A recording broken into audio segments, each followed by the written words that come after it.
अस्सलाम वालेकुम नाज़रीन, नाना उर्दू न्यूज़ में आपका इस्तकबाल है। चलिए जानते हैं आज की खबर। सैयद मोइन के तई मजलिसी क़यादत की बेरुखी बेहसी कहाँ तक सही है। नांदेड़ ही रियासत महाराष्ट्र में मजलिस के मुतारिफ़ करवाने वाले कौम व मिलत का जज्बा दर्द रखने वाले नांदेड़ के सैयद मोइन को महाराष्ट्र में मजलिस की बुनियाद रखने वाले कहा जाए तो गलत नहीं होगा। 2012 के बल्दिया उज़्मा नांदेड़ के आम इंतखाबात में सुरेश गायकवाड़ की संविधान पार्टी के साथ इंतखाबी मुफाहमत करके दूर अंदेशी कामयाबी हिकमत अमली के साथ मजलिस के 11 और संविधान के 2 नुमाइंदे का बल्दिया उज़्मा नांदेड़ में दाखिला करवा कर सैयद मोइन ने एक नई तारीख रकम की थी। मौरिख जब भी महाराष्ट्र में मजलिस की तारीख रकम कराएंगे तो इसके इब्तिदाई सैयद मोइन से करेंगे।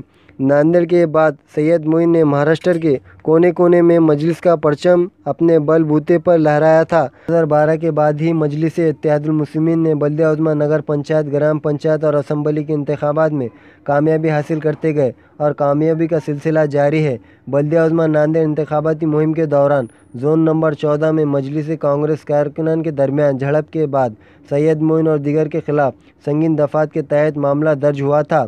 सैयद मोइन इन दिनों अदालती तहवील में है। मजलिस के हमदर्दान का ये कहना था कि सैयद मोइन की गिरफ्तारी के बाद मजलिस क़यादत को नांदेड़ पहुंचना चाहिए था, भले मामला अदालत में ज़ेर समायत था।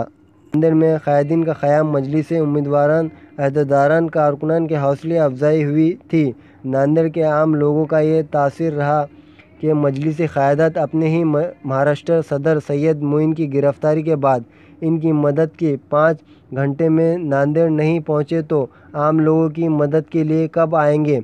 इसी तरह का हमदर्दान का भी कहना है कि शहराना हमदर्दान मजलिस के बातें किस हद तक सही नज़र आई है। अखलाक़ी बुनियाद पर, इंसानी बुनियाद पर नक़ीबी मिलत हबीबी मिलत ना ही मजलिस रुकन असम्बली या बल्दिया उज़्मा हैदराबाद के नुमाइंदे सैयद मोइन से मुलाकात कर सकते थे, लेकिन किसने मुलाकात करने की ज़हमत गवारा नहीं की। हालांकि इंतखाबी मुहिम के अख्ताम तक तमाम क़ायदीन नांदेड़ में क़याम पजीर रहे। पता नहीं इस तरह की बेरुखी क्यों की गई, ये तो वहीं बतला सकते हैं। सैयद मोइन के तई मजलिस क़यादत की बेहसी बेरुखी तमाम की नज़रों में खटक रही है। पता नहीं जेल में महरूस सैयद मोइन के दिल पर क्या बीत रही होंगी। इसका इल्म सैयद मोइन की रिहाई के बाद ही होगा।